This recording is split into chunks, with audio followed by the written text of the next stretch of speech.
Assalamualaikum warahmatullahi wabarakatuh. Selamat pagi anak-anak, semoga kita selalu dalam keadaan sehat walafiat. Baik, sebelum kita belajar hari ini, mari kita berdoa dulu. Semoga apa yang kita pelajari dapat bermanfaat untuk kita semua ya. Berdoa mulai. Dapat diakhiri. Baik, kita masih dalam materi Bahasa Indonesia kelas 11 kurikulum 2013. Kali ini masih dalam bab ke-7, yaitu bab resensi. Tapi kita sudah beranjak pada subbab yang terakhir, yaitu subbab yang D. Saya memakai buku Bahasa Indonesia keluaran dari Kemendikbud ya. Kita langsung saja yang punya bukunya dibuka halaman 237.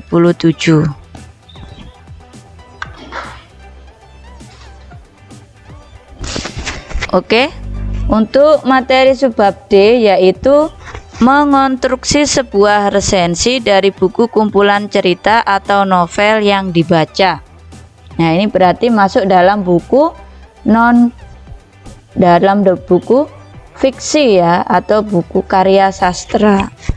Nah, tujuan kita setelah mempelajari materi subbab D ini diharapkan mampu, yang pertama, dapat mendiskusikan hal-hal menarik dalam buku kumpulan cerita.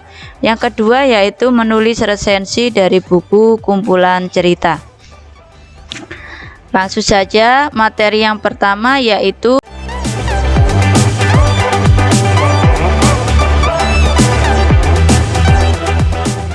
mendiskusikan hal-hal menarik dalam buku kumpulan cerita. Perlu kalian ketahui ya, bahwasanya evaluasi terhadap karya sastra semacam novel ini lazim disebut dengan resensi atau mengulas daripada kualitas suatu novel atau cerpen atau karya sastra lainnya. Kemudian mengapa? Ya, ditulis untuk membuat supaya pembaca itu tertarik ya dan minat untuk membaca novel atau cerpen yang sudah kita resensi tadi atau yang sudah kita ulas.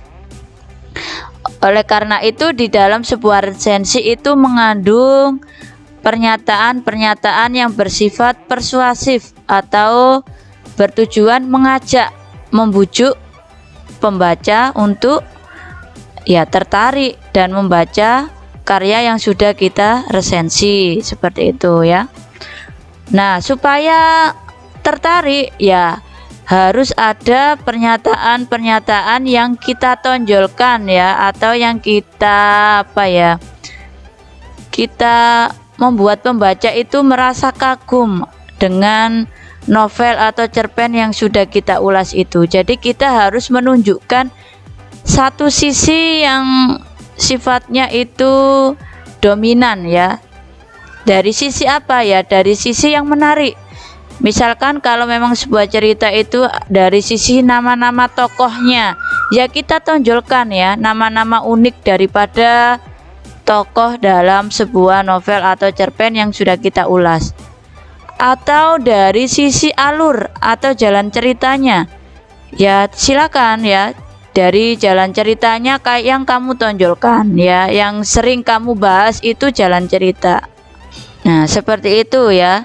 Jadi pembaca itu juga turut mengapresiasikan ya karya yang sudah kalian ulas tadi. Begitulah caranya dalam rangka memandu ya bagi pembaca dalam menikmati novel, apalagi pembaca yang memang benar-benar notabene itu tidak suka membaca, kemudian karena sudah membaca resensi kemudian menjadi tertarik. Wah, itu berarti sebuah progres yang sangat baik ya. Jadi mengajak seseorang yang memang benar-benar tidak suka membaca menjadi gemar membaca. Nah, ini ada sebuah contoh resensi ya dari petualangan bocah di zaman Jepang pada subbab sebelumnya atau subbab B itu sudah dipelajari ya. Ini salah satu bagaimana cara membandingkan. Nah, ini ya.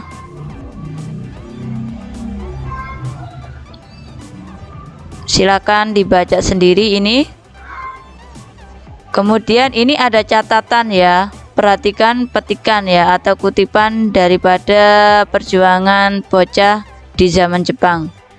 Meski menarik, tetap saja akan memunculkan pertanyaan, bagaimana si bocah 12 tahun menjadi sangat pintar?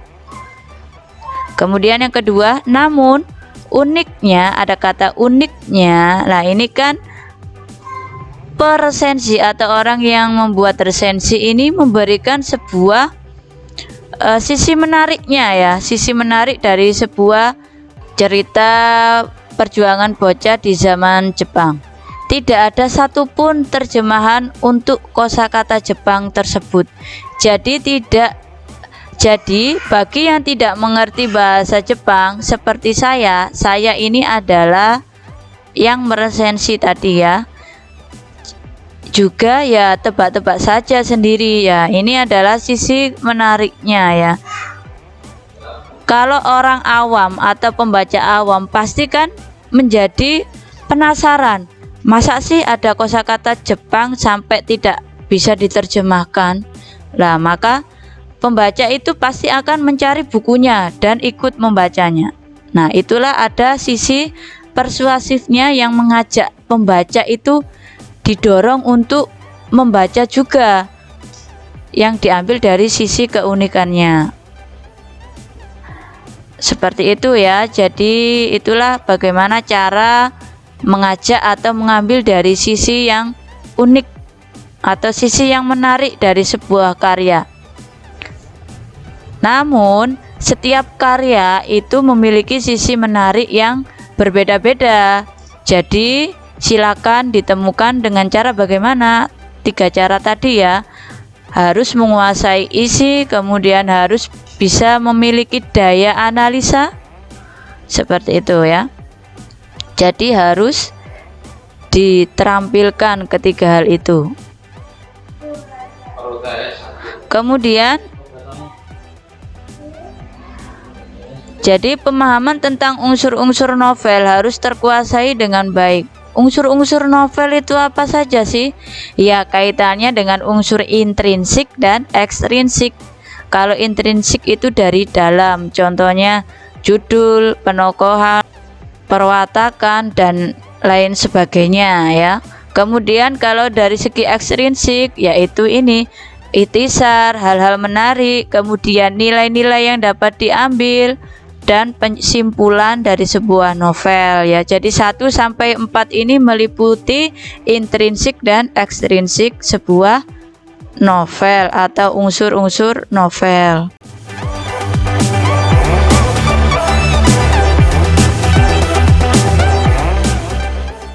Selanjutnya materi yang kedua, menulis resensi dari buku kumpulan cerita. Oke. Menulis resensi tidaklah mudah ya, memang karena butuh penguasaan isi, punya daya analisa, itu harus ada dalam sebagai modal dalam resensi. Kemudian apa saja sih yang harus kita siapkan ya atau syaratnya dalam meresensi? Yang pertama yaitu penulis atau peresensi itu harus memiliki pengetahuan di bidangnya. Itu. Jadi misalkan kalau memang memiliki pengetahuan bidang sebuah novel atau karya sastra, ya harus memiliki tentang teori kenovelan, unsur-unsur novel itu bagaimana. Jangan sampai ingin meresensi tapi tidak tahu teori dasarnya objek yang diresensi. Yang kedua yaitu penulis harus memiliki kemampuan menganalisis. Nah, ini kemampuan atau keterampilan berbahasa ya. Kira-kira dari segi mana yang harus dianalisis? Dari segi intrinsik kah, ekstrinsik kah, atau dari sisi yang lain? dari sebuah novel tersebut. Kemudian yang ketiga yaitu seorang penulis juga dituntut memiliki pengetahuan dalam acuan yang sebanding, yaitu penulis akan membandingkan sebuah karya yang lain yang sejenis. Jadi sebagai bahan pertimbangan penulis juga memiliki dua karya yang akan diresensi sebagai pembanding, seperti itu. Oke, itu saja saya kira yang perlu kita bahas kaitannya dengan langkah-langkah menulis sebuah resensi itu. Silakan dilihat di subbab sebelumnya, A dan B itu ada sistematikanya, silakan dipelajari ya. Saya kira itu sangat mudah. Yang perlu kalian perhatikan dalam menulis ini 3 hal ya. Ini 1 sampai 3 harus kalian pahami. Oke? Terima kasih atas perhatiannya ya. Semoga materi ini bermanfaat untuk kita semua. Saya akhiri, wassalamualaikum warahmatullahi wabarakatuh.